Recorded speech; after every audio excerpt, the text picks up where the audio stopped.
Scrum Masters Elite _UK analyzes the perspective that the victory is not yet the pinnacle, discipline, systems, and clarity after success.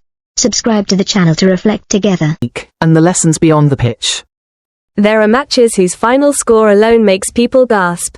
There are matches where a glance at the scoreboard seems enough to conclude everything. But there are also matches which, despite a one-sided scoreline, leave me with more thoughts than pure satisfaction or pride. England's 48-7 victory over Wales at Allianz Stadium was one such match. At first glance, it was a show of strength, a statement of ambition, a response to doubts about England's ability to compete for the Six Nations title since 2020. But when I sat down and carefully revisited every phase, every rise and fall across the 80 minutes, I realized the greatest value of this match did not lie in the 48 points scored, but in what England did not fully execute, and in what Wales forced us to reflect upon. There is no denying it, England's first half was among the most efficient they have produced in recent years. Everything unfolded at high tempo, with coherence and clear intent. As early as the 3rd minute, George Ford, whom I regard as the team's tactical brain, showed why he deserves trust. The successful penalty kick was not just about points, it was a declaration of control. In big matches, scoring early is like laying a psychological foundation. The opponent is forced to chase, while you are free to dictate. Henry Arundel's try in the 8th minute was not born of improvisation, but of a chain of precise decisions. Ellis Jen's kick, the attacking line's ability to draw defenders, and Ford's perfectly timed pass. What impressed me most was that this was not a lucky moment, but a product of a system. As a long-time rugby observer, I understand that the hardest thing is not scoring a spectacular try, but consistently creating scoring opportunities through clear structure. And in the first half, England did exactly that. If I had to choose one key word to describe this match, it would be discipline. Wales were not necessarily a weak team, but they pushed themselves into trouble with repeated errors, especially in set pieces and contested situations. Having 2 periods with only 13 players on the field was not merely a numerical disadvantage, it was a sign of lost mental control. As a neutral viewer, I felt no joy watching a team repeatedly receive yellow cards. Instead, I felt regret. Because in elite sport, opportunities always exist, but only for teams calm enough to seize them. What made me think even more was this: England capitalized well on the numerical advantage in the first half, but failed to exploit it fully in the second.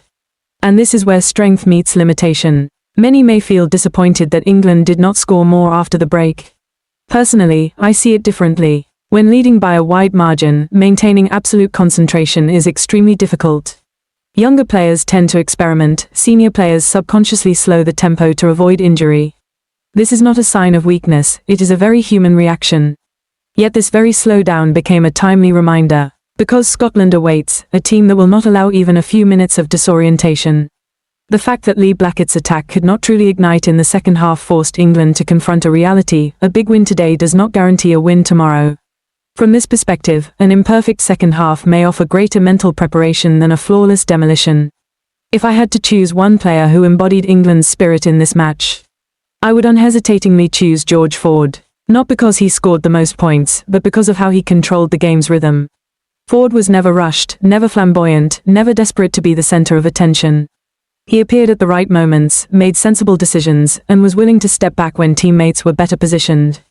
In a sporting world increasingly driven by highlights and social media, players like Ford are sometimes underappreciated.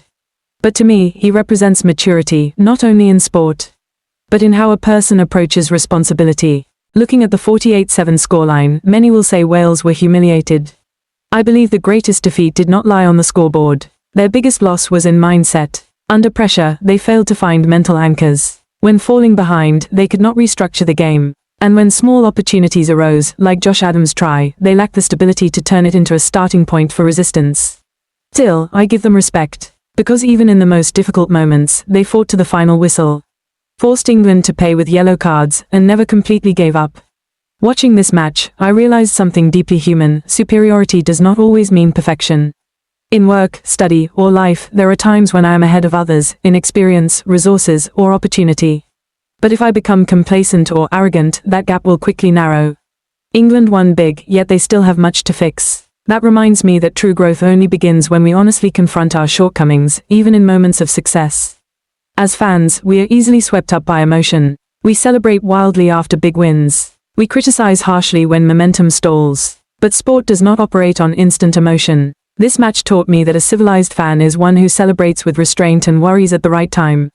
Not excessive praise, not humiliation of opponents, not turning victory into a tool for mockery. On a broader level, this match is a clear illustration of the value of discipline, systems, and collective spirit. A team may lose due to lack of talent, but it may also lose due to lack of discipline. And sometimes, as with Wales in this match, it loses due to a lack of calmness to correct mistakes. In society, in organizations, in any community, sustainable success does not come from explosive moments, it comes from the ability to maintain standards even when no one is watching. 48-7 was a big win. But for me, it was not the peak. It was a milestone, a reminder, a test. England have taken a long step toward reclaiming their position in the Six Nations. But the road ahead still has many bends. And it will be the moments of stagnation in the second half, the unnecessary yellow cards, the missed chances, that ultimately determine how far they go.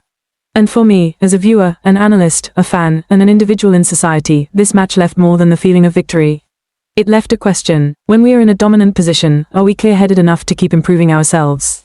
And perhaps, that is the greatest value sport has to offer.